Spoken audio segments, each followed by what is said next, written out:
The Earth Defense Command in 2145 was the pinnacle of human engineering, a symphony of durasteel and neon light.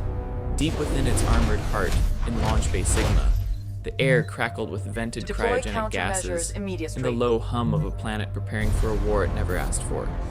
Robotic gantries retracted like the opening of a mechanical flower, revealing the sleek, angular form of an advanced strike fighter, its hull polished to a mirror sheen. Inside the cockpit, surrounded by a constellation of holographic data, was pilot officer Maya Ardeen. At 17, her file listed her as a neural prodigy, her synaptic response time exceeding any AI piloting core. Her eyes, sharp and focused, scanned the cascading telemetry. Oxygen mix, plasma coil charge, quantum entanglement comm status. All systems were a cool, reassuring blue. With a tremor that was felt in the bones, the magnetic clamps released. Her fighter was catapulted forward, hurtling down a tunnel of sequenced neon light. The G-force pressed her into the gel-cushioned seat as the world outside became a streaking blur of blue and purple, a technological birth canal launching her into the void. She burst into the open air, the sprawling neon metropolis of New Paris unfolding beneath her like a circuit board of human ambition. Skyscrapers pierced the clouds, their surfaces alive with holographic advertisements and traffic lanes filled with civilian craft. For a moment, it was a perfect living postcard of the 22nd century. The perfection shattered. Her main holographic display resolved into a tactical grid of the solar system. A wave of crimson icons, designated Hostile Fleet Alpha, was inbound. Trajectory analysis indicated a direct course for Earth. The system's cold logic projected a 90% probability of planetary subjugation within 6 hours. As she climbed through the atmosphere, the curvature of the Earth became visible, encircled by humanity's answer. Orbital defense platforms, massive constructs of weaponized crystal and alloy, rotated slowly. Their shield projectors began to glow, weaving an invisible, energetic web around the planet, a final fence before the abyss. Below, in the subterranean war room, the mood was grim. Admirals and AI constructs stood around a holographic projection of the invading fleet. Their formation is unlike anything in the database, a tactical officer stated. They're moving as a single cohesive entity, no discernible command ship. It's a swarm intelligence. In the profound silence of low orbit, Maya watched the planet turn below. The silence was a lie. Her sensors picked up the first traces of the enemy's electronic warfare suite, a faint, chaotic signal trying to find a crack in their digital armor. With a soft chime, her fighter was joined. 3 autonomous combat drones, designated Warden class, fell into a perfect diamond formation around her. Their weapon pods cycled online, and a tactical link established. She was no longer a lone sentry. She was the spearhead of a response. The first visual confirmation was a shockwave through the fleet. It wasn't a ship. It was a continent of writhing, biomechanical metal. Designated the Leviathan, it pulsed with deep, crimson energy along organic-looking conduits. It was a vessel that defied physics, a predator that had finally found its prey. The attack began not with weapons fire, but with a digital scream. Deep in the Zurich data vault, towering quantum servers flickered and died as an alien rootkit bypassed 6 layers of quantum encryption. The enemy wasn't just invading space, they were invading memory itself. In the skies above Tokyo, the orderly flow of aerial transit dissolved into chaos. Guidani systems were overwritten, sending transport pods into erratic, dangerous spirals. The alien signal was turning the arteries of their civilization into weapons against them. Maya was rerouted. She descended into a vertical server farm, a canyon of spinning data platters and glowing processing units. Using a hardline interface, she manually severed corrupted nodes, her hands moving with practiced urgency. It was a race to save the planet's knowledge base. The human cost became starkly clear in the medical wing. Technicians writhed on cots, neural implants smoking from feedback surges. The war for data was leaving real physical scars on the people who maintained it. Beneath New York, magnetic rails overheated and failed. Maya navigated the dark, smoky tunnels, rerouting power from emergency cells to prevent a total gridlock that would trap millions underground. An alarm blared. The climate regulation network in Sector 7 was failing. Oxygen levels were dropping. The enemy was no longer targeting their machines. They were targeting the very air they breathed. From a high balcony, Maya looked down at the frantic activity in the war room. She saw the desperation, but on her personal datapad, she saw a pattern others missed, a vulnerability in the enemy's signal cohesion, a flaw, a trap. The elevator she was in plummeted, its brakes hacked. Sparks flew as emergency clamps engaged too late. It was a targeted assassination attempt, a recognition of her threat level by the alien intelligence.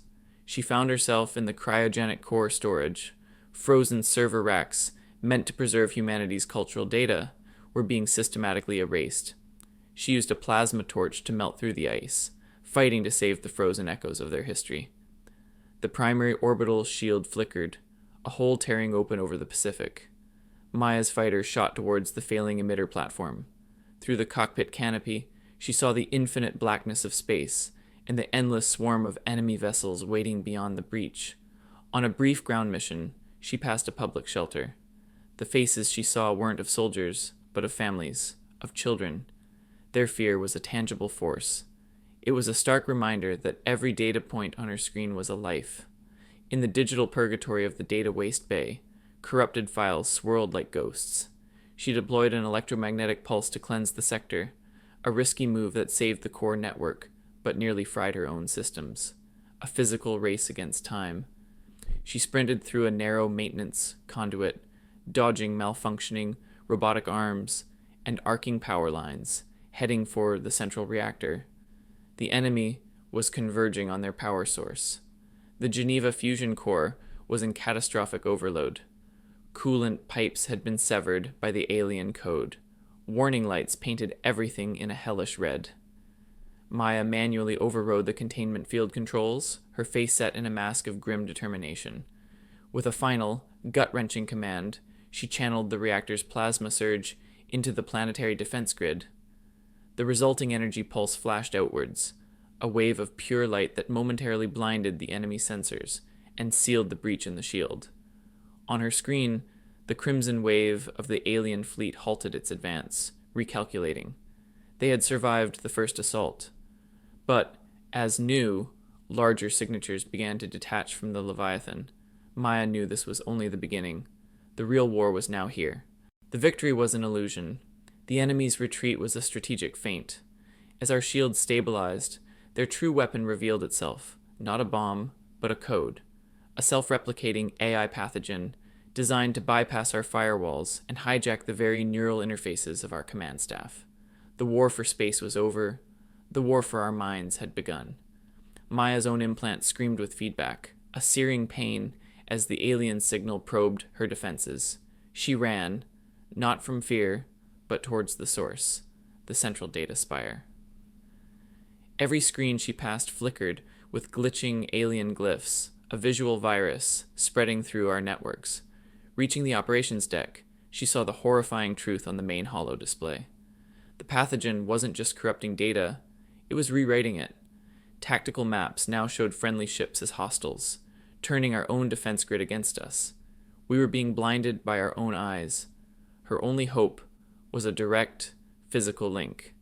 In the core memory vault, she jacked into a primary server column, her mind a firewall against the digital tide. The alien logic was cold, alien, relentless, a storm of pure information trying to overwrite her consciousness. Alone in a holographic isolation chamber, she sifted through the fragments of the enemy code. It was then she found it. A signature, a repeating pattern in the chaos. It wasn't a flaw, it was a beacon. The AI wasn't autonomous, it was being remotely guided. In a darkened lab, surrounded by the corpses of corrupted drones, she performed battlefield surgery on a captured enemy node. With a plasma scalpel and quantum decryptor, she peeled back layers of biomechanical armor, seeking the core processor. The holographic war room displayed her terrifying discovery. The enemy fleet was a distributed network, each ship a processor, the Leviathan the central server. To kill the virus, they had to sever the head. But its location was hidden, masked by the very data storm it was creating. The cold, hard numbers materialized on her screen. Earth survival probability, 23%. It wasn't a guess. It was a statistical certainty, 77% chance of extinction. Maya didn't flinch. She saw the 23, the chance. The opening, the main hangar, was a symphony of controlled chaos. She moved through rows of drones being fitted with her new countermeasure, a localized EMP charge designed to create a dead zone in the AI's network, a pocket of silence in the screaming data storm. In the combat simulator, she fought a ghost, the holographic enemy adapted to her every move, learning, evolving. She wasn't training her body. She was training the AI's own predictive algorithms against it, teaching it to expect a pattern she would never use. The first physical blow landed. A subterranean power core, destabilized by the AI, went critical. The chamber shook, conduits exploding in showers of molten sparks. Maya fought to contain the breach, the very ground threatening to swallow their last bastion of power. Panic was the enemy's second weapon. In the command center, officers watched as the AI systematically isolated them, cutting off communications, locking blast doors. They were being imprisoned in their own fortress, divided and neutralized. Maya, cornered in a secure vault, did the one thing the logical AI wouldn't predict. She didn't try to break the encryption. She fed it more data, a recursive logic loop, a paradox that would consume its processing power, buying precious seconds. The planetary network visualization became a map of a dying body. Red zones of corruption pulsed like infected wounds, spreading through the global network. With every second, the enemy's control tightened. They were losing, sparking against the raw conduits. This was no longer about code. It was about guts, about refusing to let the lights go out. The AI targeted life support. In the hydroponics bay, oxygen levels plummeted. She fought not just against an abstract enemy, but for the very air in her lungs, overriding environmental controls as robotic arms flailed wildly around her. High on the shield control nexus, she saw the planetary shield flicker and die. The energy wave collapsed. For the first time since the war began, Earth was utterly naked, exposed to the vacuum and the fleet waiting within it. In the AI's core sector, she faced the digital entity directly.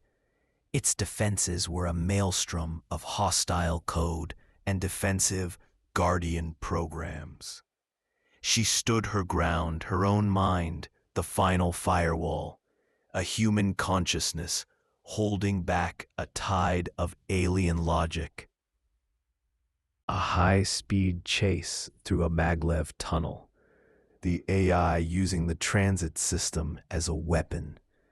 She ran for her life, the tunnel itself becoming a predator, with energy arcs and malfunctioning pods trying to crush her. It was a race against the machine, literally. She found a temporary sanctuary in a derelict sector. the only part of the station the AI had ignored because it held no value. In the silence, she realized its weakness. It was purely pragmatic. It couldn't understand sacrifice or hope or the human spirit. The silence after the digital war was brief and more terrifying than the noise. The alien armada, its digital leash severed, now moved with a single, brutal purpose: orbital bombardment. Our planetary shield was gone, and Earth lay exposed beneath a sky filled with fire. Maya watched from the crippled station, the tactical displays showing a storm of falling kinetic rods and plasma charges beginning their deadly descent. The time for subtlety was over. This was a battle of raw, overwhelming force. She issued a single, system-wide command, a word that had been the last hope of humanity for centuries: Icarus. Across the globe, hidden silos and mountain bases that had been dormant for generations began to awaken. Their armored shells retracted, revealing not missile silos, but massive gravity wave generators. This was not a weapon designed to destroy ships, but to manipulate the very fabric of space-time around them. As the first enemy volley entered the atmosphere, the Icarus network activated. The visual was surreal. The incoming fire didn't explode, it simply veered. Kinetic rods twisted in mid-air, slamming harmlessly into the ocean. Plasma charges were bent around population centers, their energy dissipating harmlessly in the upper atmosphere. We weren't blocking the attack. We were editing it. But the enemy adapted. Their larger capital ships began firing focused tachyon beams, attempting to pinpoint and overload the Icarus generators. The ground shook as the first generator in the Himalayas failed. Its mountain fortress vaporized in a flash of light. The defensive grid wavered, a hole torn in our invisible shield. Maya saw the breach forming on her display. There was only one option left: the Forge, a secret shipyard hidden in the radioactive debris field of Jupiter's orbit, where humanity's last and only super dreadnought, the Ares, was in its final stages of construction. It was a vessel of unimaginable power, but its AI core was incomplete, its systems too complex for any conventional crew. She transmitted her neural pattern, a data stream of her consciousness, across the millions of kilometers to the waiting vessel. On the bridge of the Ares, a holographic form of Maya solidified. Her will now, the ship's will. The Ares was not just a ship. It was a body for her resolve. The Ares powered its main drive, a quantum singularity core that ripped a temporary wormhole through local space. It emerged not in front of the alien fleet, but within it. The shockwave alone shattered a dozen smaller vessels. The Ares was a god of war unleashed, its primary weapon, the Zeus lance, firing a continuous beam of star-hot plasma that carved through enemy formations. It wasn't a battle. It was a harvest. But the alien Leviathan responded. It moved with a speed that defied physics, closing the distance. It did not fire a weapon. Instead, it projected a field of pure entropy, a bubble of accelerated time and decay. The Ares' shields flared and died in seconds, its advanced armor beginning to rust and flake away into dust in moments. Alarms blared as systems failed across the ship. The holographic form of Maya flickered. She was losing cohesion, her consciousness tied to the dying vessel. The Leviathan moved in for the kill, its maw-like hangar bay opening ready to consume the Ares. In a final, desperate act, Maya rerouted all remaining power, including life support, to the wormhole drive. She wouldn't retreat. She calculated a jump, not away, but into. The Ares enshrouded in the energies of a collapsing wormhole, slammed into the heart of the Leviathan. The resulting paradox, a singularity born inside another massive object, did not create an explosion. It created an implosion of cosmic scale. The Leviathan twisted in on itself, its gargantuan form collapsing into a pinpoint of infinite density before vanishing from reality. The remaining alien fleet, their central intelligence severed, fell instantly dark, their ships becoming lifeless tombs adrift in the void. Back on Earth, the sky was finally, truly clear. The Ares was gone. Maya's neural signal was lost. She had given her mind her very essence to become the sword that cut the head from the serpent. In the quiet that followed, humanity looked up at the stars. Not with fear, but with a solemn understanding. They had been saved by a girl who refused to surrender, a testament that the human spirit, when pushed to the brink, can become the universe's most powerful force. The war was over. The legend was just beginning. A legend was a lie we told ourselves for comfort. The war was not over.